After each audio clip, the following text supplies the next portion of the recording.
So friends, thumbnail आपने देख लिया होगा। मौर्य साम्राज्य। मौर्य साम्राज्य के संबंध में यूट्यूब पे आपको बहुत सारे और भी वीडियो मिल जाएंगे, बट इस चैनल पे जो भी वीडियो होगा वो केवल आपके एग्जाम ओरिएंटेड होगा, केवल आपके परीक्षा से संबंधित।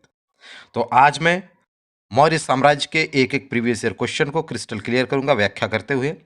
वीडियो को पूरा देखने के बाद मौर्य साम्राज्य से संबंधित जो भी प्रश्न आपके परीक्षा में पूछे जाएंगे आपसे नहीं छूटेगा।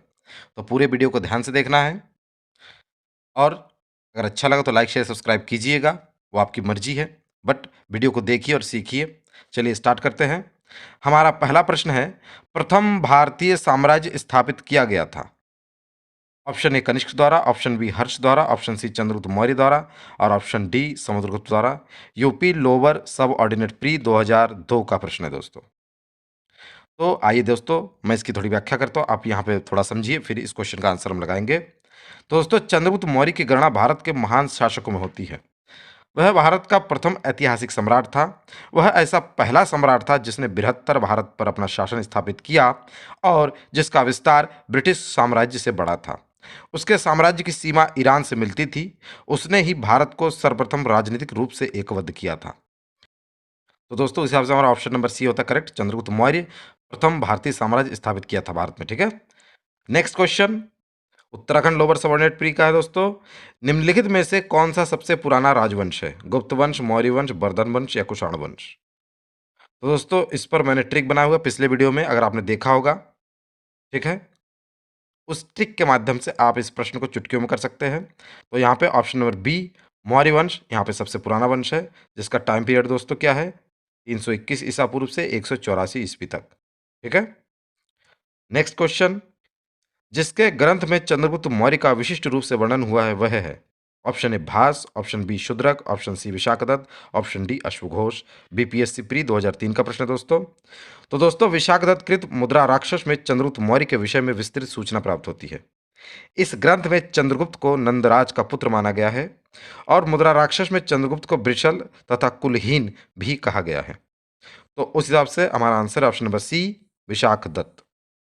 नेक्स्ट क्वेश्चन, यूनानी लेखक जस्टिन द्वारा किसे सैंड्रोकॉट्स कहा गया था? उत्तराखंड पीसीएस प्री 2016 का प्रश्न है दोस्तों। प्रश्न एक बार फिर से सुनिए, यूनानी लेखक जस्टिन द्वारा किसे सैंड्रोकॉट्स कहा गया था? तो चंद्रगुप्त मौर्य, चंद्रगुप्त प्रथम, चंद्रगुप्त द्वितीय या चंद्रगुप्त? तो दोस्तों, आपको पता होना चाहिए, सर विलियम जोन्स पहले विद्वान थे जिन्होंने सैंड्रोकॉट्स की पहचान मौर्य शासक चंद्रगुप्त से की है, और एरियन तथा प्लूटार्क ने चंद्रगुप्त मौर्य को एंड्रोकॉट्स के रूप में वर्णित किया है। ठीक है, आपको ध्यान रखना है, एरियन ए से स्टार्ट होता है तो उसने एंड्रोकॉट्स कहा है। ठीक है, यह थोड़ा ध्यान रखिएगा। तो एरियन और प्लूटार्क ने क्या कहा? एंड्रोकॉट्स। जबकि जस्टिन ने सेंड्रोकॉट्स क्या कहा दोस्तों? सेंड्रोकॉट्स। किसके लिए? चंद्रगुप्त मौर्य के लिए इस शब्द का यूज किया है, और उसने लिखा है कि सेंड्रोकॉट्स और सिकंदर महान की भेंट हुई थी, उसके अनुसार। किसके अनुसार दोस्तों? जस्टिन के अनुसार। तो उस हिसाब से हमारा आंसर बनता है ऑप्शन नंबर ए Chandragupta Maurya. Next question BPSC pre 2008 का दोस्तों, सैंड्रोकॉट्स से चंद्रगुप्त मौर्य की पहचान किसने की? तो अभी हमने देखा ना व्याख्या, तो option number A William Jones. ठीक है, इसका करेक्ट आंसर क्या है दोस्तों? William Jones. Next question UP lower PCS का है दोस्तों।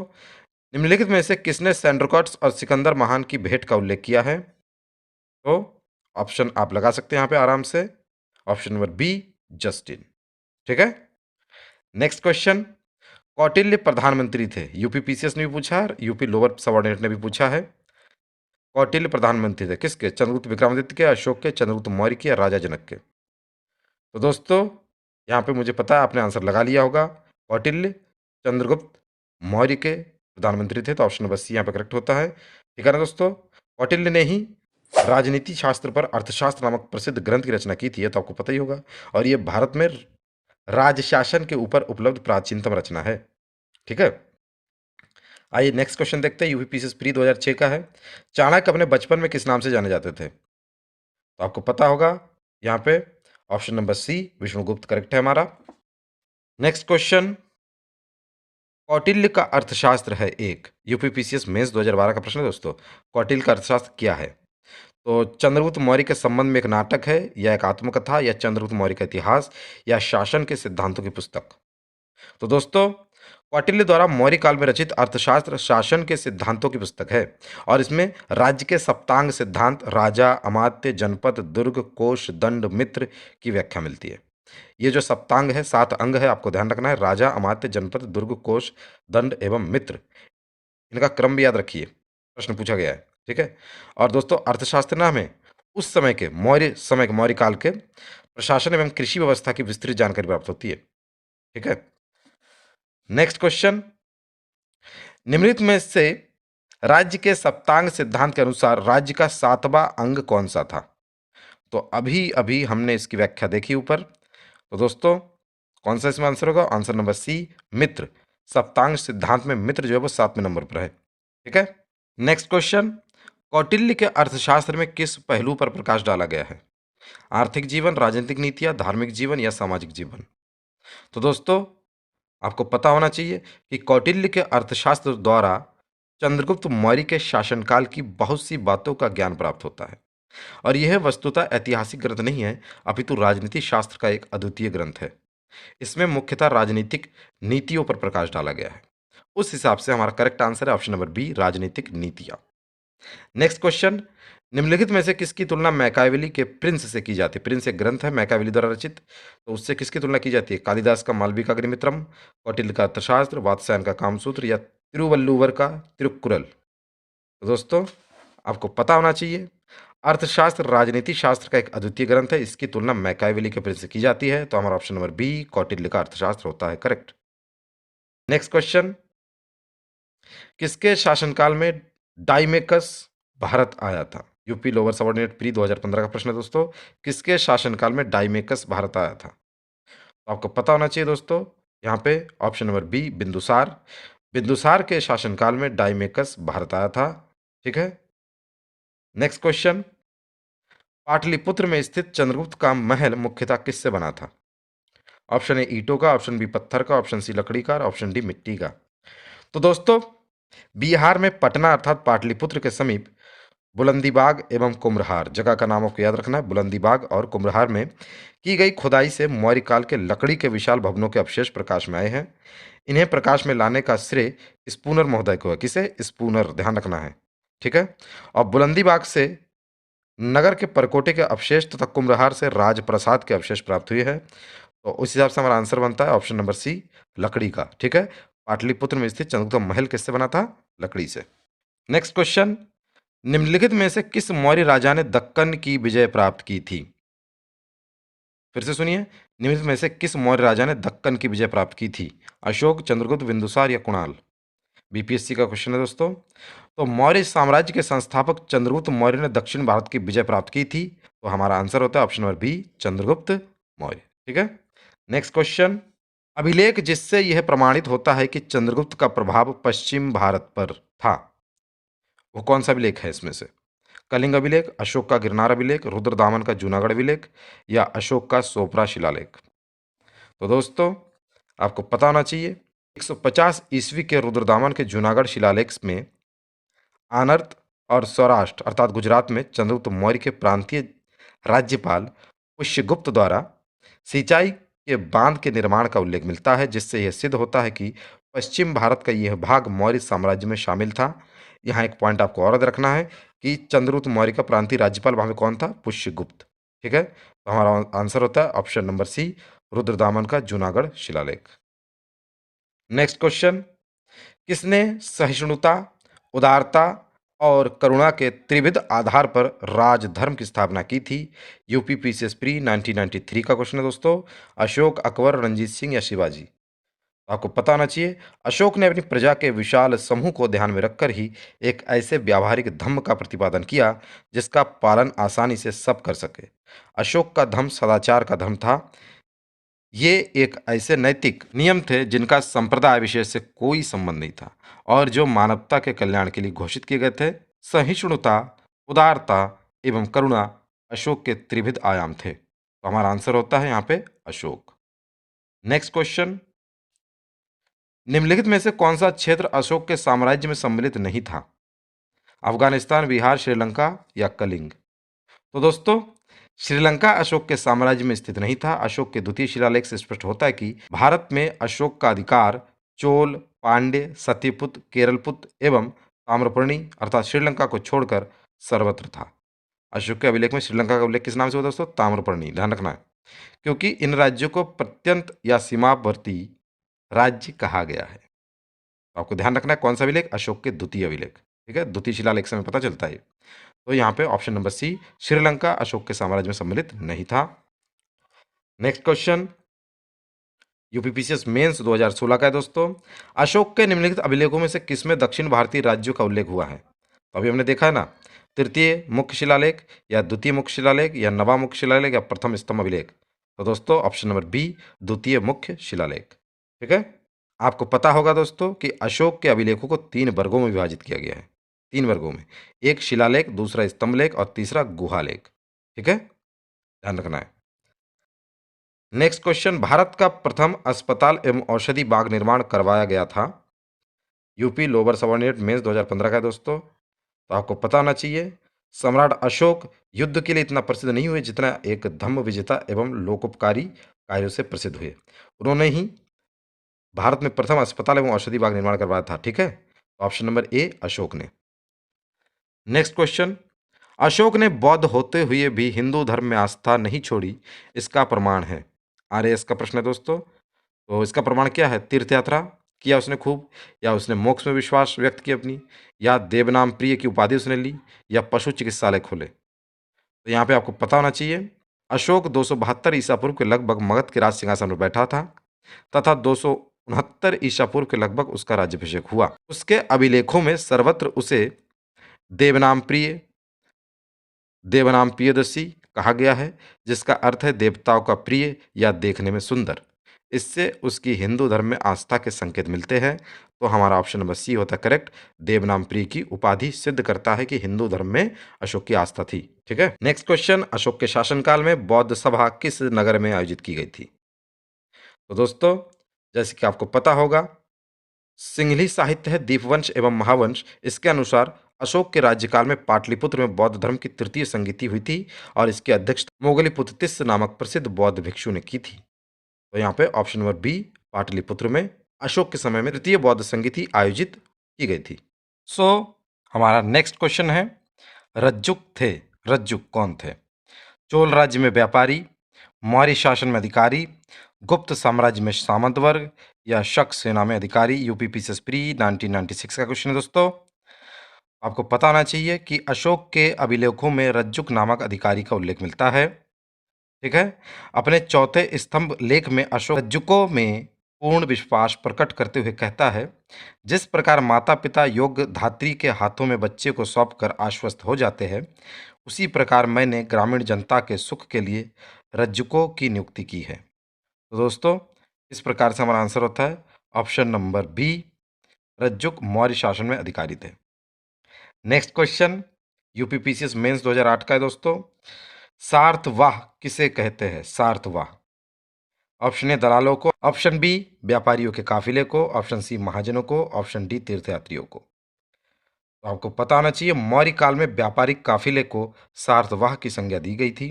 ठीक है, और इसका उल्लेख कौटिल्यकृत अर्थशास्त्र में भी प्राप्त होता है। नेक्स्ट क्वेश्चन, सारनाथ स्तंभ का निर्माण किया था? सारनाथ स्तंभ, ऑप्शन देख लीजिए, हर्षवर्धन, अशोक, गौतम बुद्ध या कनिष्क।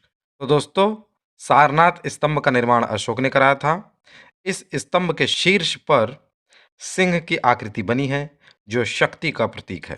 ठीक है दोस्तों, और इसी प्रतिकृति को भारत सरकार ने अपने प्रतीक चिन्ह के रूप में लिया है और यह स्तंभ मौर्य युगीन वास्तुकला का सबसे अच्छा उदाहरण है। और दोस्तों आपको पता होना चाहिए कि मौर्य युगीन सभी स्तंभ चुनार के बलुआ पत्थरों से निर्मित है। कहाँ के? चुनार। ठीक है, तो यहाँ पे सारनाथ स्तंभ option number B is correct, Ashoka ने बनाया था। नेक्स्ट क्वेश्चन, निम्नलिखित में से किसे सर्वश्रेष्ठ स्तूप मानते हैं? अमरावती, भरहुत, सांची या सारनाथ। तो यहाँ पर ऑप्शन नंबर सी, मध्य प्रदेश का सांची का जो स्तूप है वह भारत में सर्वश्रेष्ठ स्तूप माना जाता है। ठीक है, नेक्स्ट क्वेश्चन, सांची का स्तूप किस शासक ने बनवाया था? बिंबिसार, अशोक, हर्षवर्धन या पुष्यमित्र शुंग ने। यूपीपीसीएस प्री 1991 का क्वेश्चन है दोस्तों, तो आपने देखा है व्याख्या इसका। Option number B is the correct, Sanchi का स्तूप अशोक ने बनवाया था। किसने? अशोक ने। ठीक है दोस्तों, अशोक का जो फोकस था ना वो आर्किटेक्चर पर बहुत ज़्यादा था। ठीक है, नेक्स्ट क्वेश्चन, अशोक के शिलालेखों में प्रयुक्त भाषा है। अशोक के जो इंक्रिप्शन है उसमें किस भाषा का प्रयोग हुआ है दोस्तों? Option A Sanskrit, option B Prakrit, option C Pali, option D Hindi. BPSC pre 2000 का प्रश्न है, तो आपको पता होना चाहिए दोस्तों। अशोक का इतिहास हमें मुख्यतः उसके अभिलेखों से ही ज्ञात होता है। ठीक है, उसके अभिलेखों का विभाजन 3 वर्गों में किया जा सकता है: शिलालेख, स्तंभलेख और गुहालेख। शिलालेख 14 विभिन्न लेखों का एक समूह है जो 8 भिन्न भिन्न स्थानों से प्राप्त किए गए हैं। यह स्थान है शहबाजगढ़ी, मानसेहरा, कालसी, गिरनार, धौली, जौगढ़ और एरागुडी तथा सोपारा। अशोक के अधिकांश अभिलेख प्राकृत भाषा एवं ब्राह्मी लिपि में लिखे गए हैं। केवल 2 अभिलेख शहबाजगढ़ी एवं मानसेहरा की लिपि ब्राह्मी न होकर खरोष्टी है। दोस्तों, उस हिसाब से हमारा आंसर है ऑप्शन नंबर बी, प्राकृत। नेक्स्ट क्वेश्चन, निम्नलिखित में से कौन सा अशोककालीन अभिलेख खरोष्टी लिपि में है? तो अभी हमने देखा व्याख्या, शहबाजगढ़ी और मानसेहरा में जो अभिलेख हमें मिला है पाकिस्तान में, वो खरोष्टी लिपि में है, तो यहाँ पे option number C is the correct. अगला प्रश्न है दोस्तों, पत्थर पर प्राचीनतम शिलालेख किस भाषा में थे? तो option number C is the correct, Prakrit. Next question, Ashoka के शिलालेखों को सर्वप्रथम किसने पढ़ा था? Buhler, Robert Sewell, James Prinsep और कॉड्रिक्टन। तो दोस्तों, 3 बार ये प्रश्न पूछा गया आईएएस में, यूपीपीसीएस में 2 बार। ठीक है, तो इस प्रश्न का उत्तर है option number C, James Prinsep. ठीक है, तो प्रथम विद्वान सर जेम्स प्रिंसेप थे जिन्होंने अशोक के अभिलेख को पढ़ने का श्रेय हासिल किया। ठीक है, नेक्स्ट, प्राचीन भारत में निम्नलिखित में से कौन सी एक लिपि दाईं ओर से बाईं ओर लिखी जाती थी? तो ब्राह्मी, नंदनागरी, शारदा या खरोष्ठी। तो दोस्तों, प्राचीन भारत में खरोष्ठी लिपि दाएं से बाएं लिखी जाती थी और यह मुख्यतः उत्तर पश्चिम भारत की लिपि थी। तो दोस्तों, कौन सी लिपि दाईं ओर से बाईं ओर लिखी जाती थी? खरोष्ठी लिपि। तो option number D is the correct answer होता है हमारा।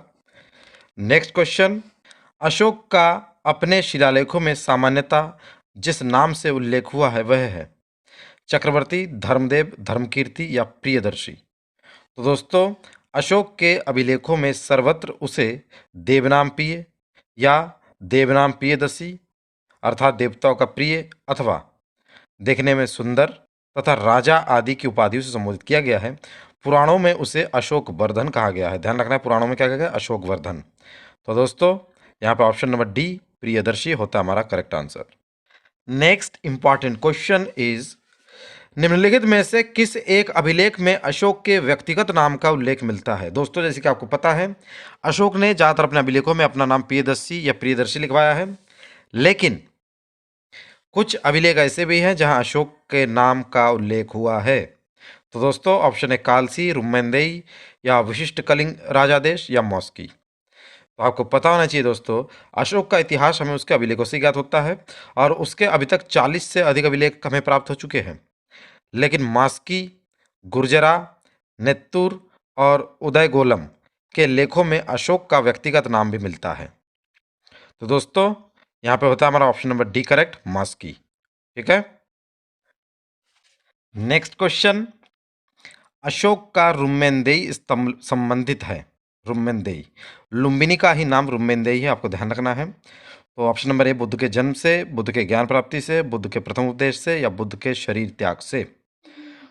तो दोस्तों, अशोक ने अपने राज्याभिषेक के 20 वर्ष बाद लुम्बिनी की यात्रा की। मैंने बताया था लुम्बिनी माने रुम्मेंदेई। ठीक है, तथा वहाँ एक शिला स्तंभ अर्थात रुम्मेंदेई लघु स्तंभलेख कहते हैं इसे, स्थापित किया और बुद्ध की जन्मभूमि होने के कारण लुम्बिनी ग्राम का भोग कर माफ कर दिया तथा भू राजस्व 1/6 से घटाकर 1/8 कर दिया था।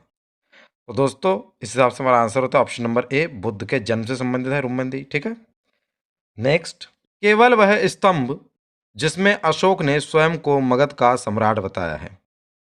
तो ऑप्शन नंबर ए, मास्की का लघु स्तंभ, रुम्मेंदेई स्तंभ, क्वीन स्तंभ या भाब्रू स्तंभ।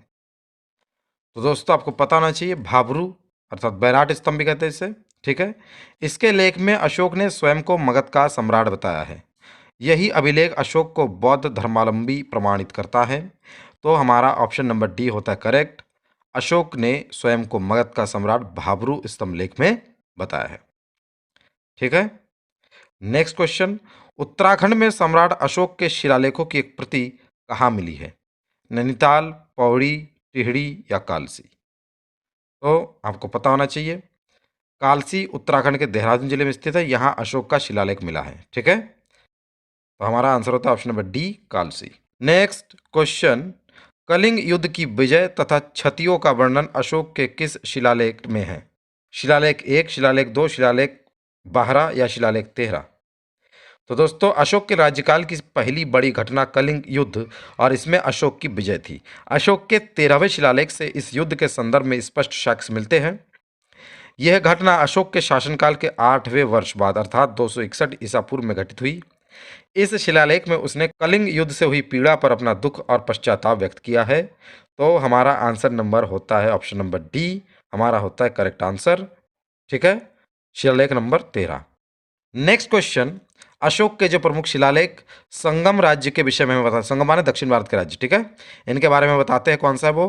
पहला 10वां, ठीक है, पहला 9वां या दूसरा 13वां या दूसरा और 14वां शिलालेख? तो आपको पता होना चाहिए दोस्तों, अशोक का दूसरा और 13वां जो शिलालेख है वो संगम राज्यों चोल, पांड्य, सतीपुत्र तथा केरलपुत्र सहित ताम्रपर्णी अर्थात श्रीलंका को ताम्रपर्णी कहा गया है। ठीक है, की सूचना हमें मिलती है किससे? दूसरे और 13वें से। तो हमारा ऑप्शन नंबर सी होता है करेक्ट। ठीक है, नेक्स्ट क्वेश्चन, निम्नलिखित में से किस दक्षिणी राज्य का उल्लेख अशोक के अभिलेख में नहीं है? चोर, पांड्य, सत्यपुत्र और सातवाहन?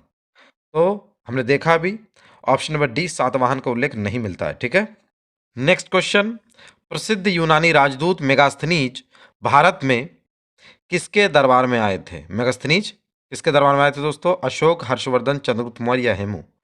तो दोस्तों, मेगास्थनीज सेल्यूकस निकेटर द्वारा चंद्रगुप्त मौर्य की राज्यसभा में भेजा गया यूनानी राजदूत था।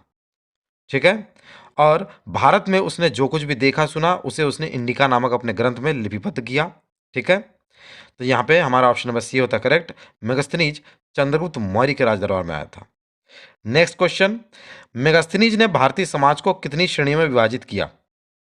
4, 5, 6 या 7? तो दोस्तों, मेगास्थनीज ने तत्कालीन भारतीय समाज को 7 श्रेणियों में विभाजित किया। ठीक है, जो इस प्रकार है: दार्शनिक, कृषक, पशुपालक, कारीगर, योद्धा, निरीक्षक एवं मंत्री। ठीक है, और मेगास्थनीज भारतीय समाज में दास प्रथा के प्रचलित होने का उल्लेख नहीं करता है। ध्यान रखना है, दास प्रथा का उल्लेख नहीं किया उसने। दास प्रथा का उल्लेख हमें मिलता है कौटिल्य के अर्थशास्त्र में। ठीक है, इसी दास प्रथा के संबंध में अभी हाल ही में यूपीएससी ने प्री में सिविल सर्विस के पेपर में पूछा है प्रश्न। ठीक है, अर्थशास्त्र से ध्यान रखना है, प्रीवियस ईयर प्रश्न आप लोग देखिए बार बार। नेक्स्ट क्वेश्चन, मौर्यकाल में टैक्स को छुपाने के लिए इनमें से क्या दंड दिया जाता था? मृत्युदंड, सामानों की कुर्की, कारावास या उपरोक्त में से कोई नहीं? तो दोस्तों, करों की चोरी करने वालों को मृत्युदंड दिया जाता था। तो हमारा आंसर नंबर ये होता है सही, मृत्युदंड। ठीक है, नेक्स्ट क्वेश्चन, निम्नलिखित में से कौन सा स्रोत मौर्यों के नगर प्रशासन, ध्यान रखना है, नगर प्रशासन का विस्तृत विवरण प्रस्तुत करता है? कौटिल्य का अर्थशास्त्र, मेगास्थनीज की इंडिका, विशाखादत्त का मुद्रा राक्षस, अशोक का अभिलेख? यूपीपीसीएस मेंस 2009 का प्रश्न है दोस्तों। तो आपको याद रखना है, मेगास्थनीज की इंडिका, ठीक है, ये मौर्य साम्राज्य के प्रशासन का विस्तृत विवरण प्रस्तुत करता है। क्या? इंडिका। किसने लिखा? मेगास्थनीज ने। नेक्स्ट क्वेश्चन, वर्तमान नगरपालिका प्रशासन का कौन सा कार्य मौर्य काल से जारी है?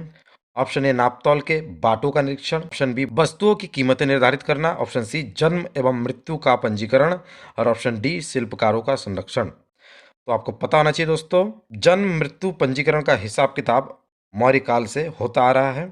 ठीक है, और वर्तमान में भी यह कार्य नगरपालिका प्रशासन द्वारा किया जाता है। तो हमारा ऑप्शन नंबर सी जन्म एवं मृत्यु का पंजीकरण मौर्य काल से लेकर अब तक चल रहा है। ठीक है, नेक्स्ट क्वेश्चन, भाग एवं बलि थे दोस्तों मौर्य काल में भाग और बलि क्या थे?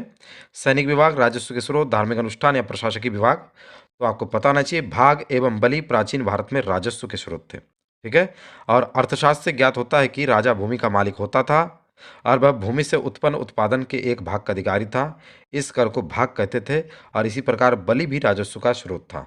ध्यान रखना है आपको। ठीक है, यहाँ हमारा आंसर होता है ऑप्शन नंबर बी, राजस्व के स्रोत। नेक्स्ट क्वेश्चन, मौर्य काल में सीता से तात्पर्य है, सीता से तात्पर्य किससे है? एक देवी, एक धार्मिक संप्रदाय, राजकीय भूमि से प्राप्त आय या ऊसर भूमि।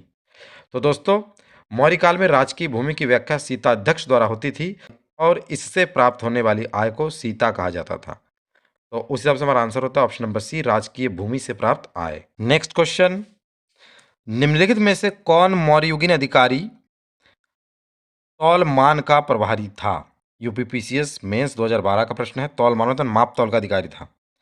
तो पौतवाध्यक्ष, पन्याध्यक्ष, सीताध्यक्ष या शून्याध्यक्ष? सीताध्यक्ष अभी हमने देखा है, टैक्स कलेक्ट करता था, ये तो राजस्व इकट्ठा करता था। तो दोस्तों, मौर्ययुगीन अधिकारी पौतवाध्यक्ष तौलमान का प्रभारी था, बाट वगैरह का नाप तोल यही करता था पौतवाध्यक्ष, ठीक है। पन्याध्यक्ष वाणिज्य विभाग तथा शून्याध्यक्ष भूचड़ खाने का प्रभारी था। भूचड़ खाने का प्रभारी कौन है? शून्याध्यक्ष, आपको ध्यान रखना है। तो इस हिसाब से हमारा आंसर होता है ऑप्शन नंबर ए, पौतवाध्यक्ष, ठीक है। नेक्स्ट क्वेश्चन, मौर्य काल में शिक्षा का सर्वाधिक प्रसिद्ध केंद्र था? वैशाली, नालंदा, तक्षशिला या उज्जैन? तो यहाँ पर ऑप्शन नंबर सी, तक्षशिला, आपको ध्यान रखना है। तक्षशिला मौर्य काल में शिक्षा का सर्वाधिक प्रसिद्ध केंद्र था। नेक्स्ट क्वेश्चन, अंतिम मौर्य सम्राट कौन था? तो जालौक, अवंती वर्मा, नंदीवर्धन या बृहद्रथ? तो दोस्तों, अंतिम मौर्य शासक बृहद्रथ था। बृहद्रथ की हत्या उसके सेनापति पुष्यमित्र शुंग के द्वारा 184 ईसा पूर्व में की गई थी। तो हमारा यहाँ आंसर होता है option number D correct, Brihadratha अंतिम मौर्य सम्राट था। नेक्स्ट क्वेश्चन, जल की आवश्यकता को ध्यान में रखते हुए जिस प्रथम शासक ने गिरनार क्षेत्र में एक झील का निर्माण करवाया वह था? तो दोस्तों, चंद्रगुप्त मौर्य, अशोक, रुद्रदमन या स्कंदगुप्त? तो आपको ध्यान रखना है, ईसवी सन के पूर्व ही चंद्रगुप्त मौर्य व अशोक ने गिरनार क्षेत्र में जल संसाधन व्यवस्था की ओर ध्यान दिया। उस क्षेत्र में चंद्रगुप्त मौर्य ने सुदर्शन झील खुदवाई तथा अशोक ने ईसा पूर्व 3री शताब्दी में इससे नहरें निकाली। शक छत्रप रुद्रदामन के जूनागढ़ अभिलेख में इन दोनों के कार्यों का वर्णन है, ठीक है दोस्तों। और जूनागढ़ के शासक रुद्रदामन ने इस झील की मरम्मत करवाई थी।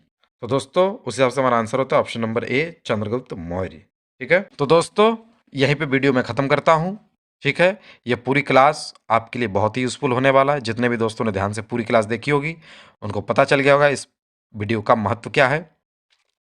मिलते हैं जल्दी किसी अगले वीडियो में किसी अच्छे टॉपिक पर, ठीक है। आप अपनी पढ़ाई को अच्छे से करते रहिए और चैनल को लाइक शेयर सब्सक्राइब करते रहिए। वीडियो को पूरा देखने के लिए आपका फिर से एक बार बहुत बहुत धन्यवाद।